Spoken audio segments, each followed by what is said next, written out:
Hey everyone, I am back in the United States for about a month. I'm on a 5-city math mega tour. Right now I'm in Columbus, Ohio. I just gave a math talk a couple days ago at the Logic Seminar at Ohio State, and I'm going to do something different now. I'm going to talk about the strangest job I ever had, which was as a model for art class. And this is at the Columbus College of Art and Design. This is a long time ago. See the big art sculpture here, and we're on Gay Street if you want to find it. And this is probably the prettiest part of the campus, despite being an art college. It's actually kind of ugly, to be honest. So, what would actually lead to a job like this? This is a whole different world that most people, you hear about on TV shows and whatever, and you never actually know what's it actually like to do this job.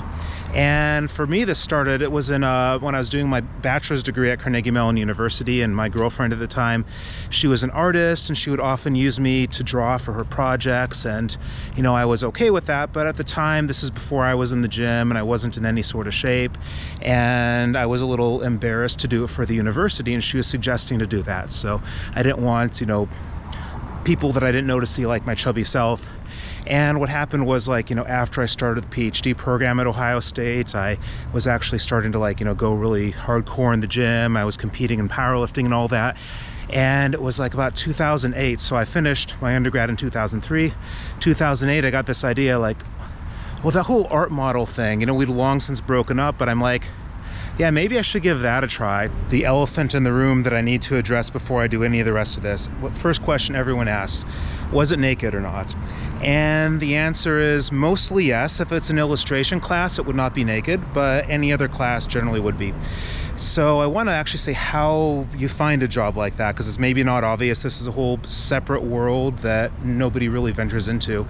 And I called Ohio State, and I asked them about jobs for this. I figured there's an art school, and they're just kind of being difficult, giving me the runaround, whatever. And so I figured, okay, well, there's this art school in Columbus. Let's give that a shot. And so I came down to this, I think it was this ugly looking building here. I'm not sure. It's been a while, because this is back in 2008. And I went, and filled out a application, and, what are the qualifications for being an art model? I just had a job as a programmer and was a job as a teaching assistant at Ohio State. And it's not, as cool as it would be to say I'm a model because I look so good or something. It has nothing to do with that. So the artists, they like to draw all kinds of different people, whether you're in good shape or bad shape or whatever other sort of look you have. So that actually doesn't matter. The main thing they actually care about is just that you're going to be reliable. You're not going to show up drugged out or something. So I'm filling out this job, and when I'm thinking of this kind of crazy place, and some just flamingly flamboyant guy just kind of prances in, and he looks at me, he's like, "Oh, fresh meat." And I just laughed my ass off. I think this would be considered, problematic today, but I just thought it was the funniest thing ever. The natural question is, why do artists actually want to draw naked people? And I think it's, as I understand it, I'm not an artist myself. I just draw stick figures. But I understand it's, just to help them really understand the anatomy, and so they can also draw better people with clothes on, so they understand this muscle and this tendon is here and there. And so, what happened the first day of class, so you have to go and get your robe, because the way this works, you have to go and get changed, put your robe on, and then you go in front of the class, take your robe off. And the main thing the instructor was actually just doing at first was showing the vertebrae in the back of my neck, and just being okay, here's one, and just really explaining to the students how to draw it. What are the mechanics of how you model? So I have a model ID card, from a long time ago, so I still look really, really young on it. And you all got to always carry that around, and you get a time card, and you go and you meet with the instructor, and you negotiate, what you're going to do, how long the poses are going to be, how you're going to pose. And always first thing you do, there's a small room that you go and you change, you get into the robe, and you come out, and very often they're just a circle of students around you. And you take your robe off, and the first thing you do in class is usually something called gestures. So you're posing it's poses anywhere from a couple seconds up to a minute. So you can do much more difficult poses. So if you want to do something like this, you're not going to do that for an hour, but something like that's fine for just a little bit. And after this, then, you know, is it a painting class or sculpture or whatever, you go into what's a longer pose. And those poses can anywhere be from like a few of them in a class to, you know, I'll say more about it later. I once had one pose that lasted 5 3-hour classes. And you also negotiate how long the rest breaks are going to be. So the classes, you know, they're 3-hour classes almost always. And sometimes instructors will be like, you know, you can go 15, 20 minutes, then take a break, or some want you to go like 40 or 45, and you just kind of agree on this. The most important thing is to stay still, and you know, that's really where the main difficulty of the job comes in. It's not, you know, being exposed in front of everyone. I mean, I'll say a little bit more about that in a minute, but you really start to learn your body.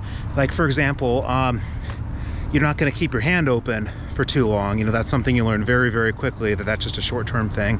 And there's like specific positions with your back maybe you can get or not. And another thing you probably don't even think about is like, you can't move your eyes around like this, because then you look different when the artists are trying to draw you. So you just have to focus on one target and not move. And I mean, you will move, this is 100% sure, but you want to try to minimize it as much as possible. And this is, you know, an important detail that, you know, like I said, very often people are surrounded around you. So maybe there's like some part of your body that you don't like. You know, maybe it's like on my side, I have too much fat there and I don't like the way it folds or something like that. And there is no chance that you're going to hide it, because if you hide something from someone in front of you, well, someone from the side of you is going to probably see it. So in many ways, this is a good exercise in confidence and learning to accept your body and who you are. And this is one way. I mean, I don't want to say I recommend it to everyone, but I kind of do, because it's actually productive in this sort of sense. And you get to see like the real difficulty comes more in this, you know, staying still side of it. Something I want to emphasize that this is all very professional. So this was before smartphones were all that popular. I certainly didn't have one myself, but anyway, if someone was caught snapping a photo of the model, you know, they're just basically instantly expelled. So they took this very seriously, and, you know, I didn't feel that anyone was disrespectful to me in any sort of way. And it was really interesting because, you know, you could afterwards, you know, look at the drawings that people made of you and talk to them, and, you know, different people would make like completely different interpretations of, you know, the same pose. So some people would draw me like I'm just totally out of shape slob, and, you know, maybe that was accurate, but you know, I don't like those people, because I like the ones that drew me like I was an action hero, because even if it's not accurate, you know, good for you. And yeah, it was just kind of cool from a different perspective, because, you know, I'm mostly like, it was in math world or powerlifting world, and artists weren't really part of my world, so I got to kind of see a different thing. Or even the other models, you know, like, it just kind of, just like I said, this world that you would never see. And it was kind of a precursor to my current travel, you know, getting to see different cultures, except this is before I even thought to travel, and it was kind of in my own backyard. And one unfortunate thing though is that because I wasn't as much thinking about taking pictures, then I don't have any of these old, you know, even a picture of any of the old drawings that people made of me. From my perspective, there are really two main categories of different types of classes you could do. And the first and the rarest was illustration. So in illustration classes, they're drawing you in motion. And this shitty building, or I don't know, I mean, I guess it got the job done, but it's not really very aesthetic. This building is where we had all the illustration classes, I think, as far as I remember from, you know, 15 years ago. And those were totally different, because you actually wore a costume in these classes, and rather than staying still, you're doing some repetitive movement. And yeah, it looks even worse. I don't think I really ventured down this way before. There's a lot of people playing loud copyrighted music on the street, so I kind of want to venture away from there, or I'll have to re-record. So like, there are just a couple examples that I think could think of. Like, there was one where I had to, oh, and have some person coming down here. There was one where I had to wear this like pioneer costume, but it was really weird because I was wearing my jeans and like a vest without a shirt, and I had like a quiver full of arrows. And one of the things they had me do was just like repetitively take out the arrow and put it back in like they're going to load it. So I think these people, you know, they're learning to draw comic books, where I think they're really trying to emphasize the motion and the, you know, in the picture. So they just, you know, I'm just doing this repeatedly, and that's actually way harder as it turns out. Another one, I think I was wearing the same costume, but they put this pillow like in the center, you know, like imagine there's like a pillow there, and I have like a bat, and I'm just like hitting it with this like baseball bat and like backing up, because it's supposed to be like a maybe dead animal, and I'm like some pioneer that maybe killed it, and I'm supposed to like come in and pull back because I'm not sure if it's going to get up and attack me. So if anything, I would say these illustration classes were the weirdest, but I would rather just due to the difficulty, rather just kind of be naked in a class and not have to worry about repeating the motions. And the second type of classes was really just everything else. I think from the student's perspective, they were all very different, but they were basically classes where you're naked and you just hold still. And I had a lot of these in this not so pretty building here. Kind of had to climb up the stairs and go there, and I think that's where the model lounge was, where the models would hang out afterwards and goof around and do whatever, and put the time cards there.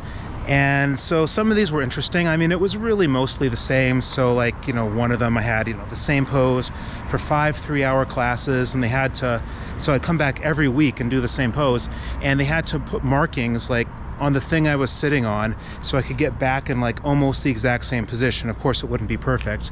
And so there could be some of these on a little bit of a shorter term thing, or maybe they get, several different poses in the same 3-hour class. And, so you don't have to worry about getting back in the right position after the break. So the longer the pose, of course, the more the artist would be expected to make a higher quality painting or sculpture or drawing or whatever. I wanted to read from the model handbook that I still have around from way back then. So I still have the original copy of this. This isn't a PDF that I printed. I'm sure they've updated it since then, but there's a lot of rules as to how things work, and some of these are more interesting than others. It says things like you can't be going outside walking around naked, don't change in front of students, while posing, avoid eye contact with students. It is very disconcerting. So you can kind of imagine what that would be like. Another detail I forgot to mention as well in terms of the mechanics is that it can sometimes actually get pretty cold, so they're required to give you heaters. Just to finish up on some thoughts, where does the difficulty of this job come from? It's almost all from my perspective and the physical side of it, staying still and all these other things. It is absolutely a test of confidence, and I think this is where it can be good for people to try doing it. But in all fairness, YouTube is so much bigger of a test of confidence, and it is so much harder. Walking around like an idiot, talking to yourself with a GoPro or talking to random people, and then posting this stuff online and going through everything, and posting things in some Facebook groups. It's way, way, way harder than just kind of being naked in front of a bunch of people. There are definitely some more detailed and explicit things I could say about this job, and I don't want to quite get into the details of those publicly online, but if anyone knows me in person, I'm happy to answer anything like this. So I'm going to be going to Detroit tomorrow. I'm going to stop by some old powerlifting friends as well, so maybe I'll do a video there about my days as a powerlifter.